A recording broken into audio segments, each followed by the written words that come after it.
বিএনপির চেয়ারম্যান ও প্রধানমন্ত্রী তারেক রহমান অবশ্যই ঢাকা বিশ্ববিদ্যালয়ের ছাত্র ছিলেন বলে মন্তব্য করেছেন ঢাকা বিশ্ববিদ্যালয়ের আইন বিভাগের অধ্যাপক ও অন্তর্বর্তী সরকারের আইন উপদেষ্টা আসিফ নজরুল।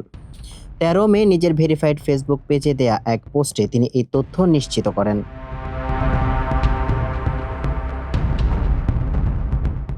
আসিফ নজরুল তার পোস্টে উল্লেখ করেন, তারেক রহমান ১৯৮৫-৮৬ শিক্ষাবর্ষে ঢাকা বিশ্ববিদ্যালয়ের আইন বিভাগে ভর্তি হয়েছিলেন এবং মাস দুয়েক নিয়মিত ক্লাসও করেছেন।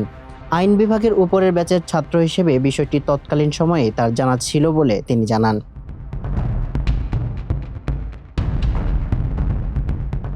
তারেক রহমানের সহপাঠীদের পরিচয় তুলে ধরে আইন উপদেষ্টা আরও জানান, বর্তমান প্রধানমন্ত্রী তারেক রহমানের সহপাঠীদের মধ্যে দেশের বেশ কয়েকজন উচ্চ পদস্থ ও পরিচিত ব্যক্তিত্ব রয়েছেন।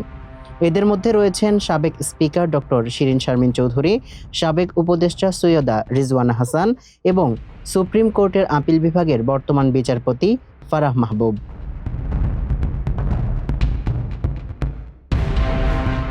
তারেক রহমানের পড়াশোনা চালিয়ে যেতে না পারার কারণ ব্যাখ্যা করতে গিয়ে আসিফ নজরুল বলেন, সেই সময় দেশে এরশাদ বিরোধী আন্দোলন এবং প্রবল সামরিক শাসন চলছিল। প্রয়াত রাষ্ট্রপতি জিয়াউর রহমানের হত্যাকাণ্ডের সঙ্গে এরশাদের সংশ্লিষ্টতার অভিযোগ থাকায় নিরাপত্তা ঝুঁকি তৈরি হয়েছিল।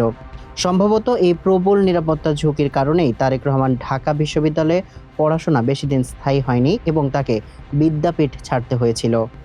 সামিউল ইসলাম, মানবকণ্ঠ।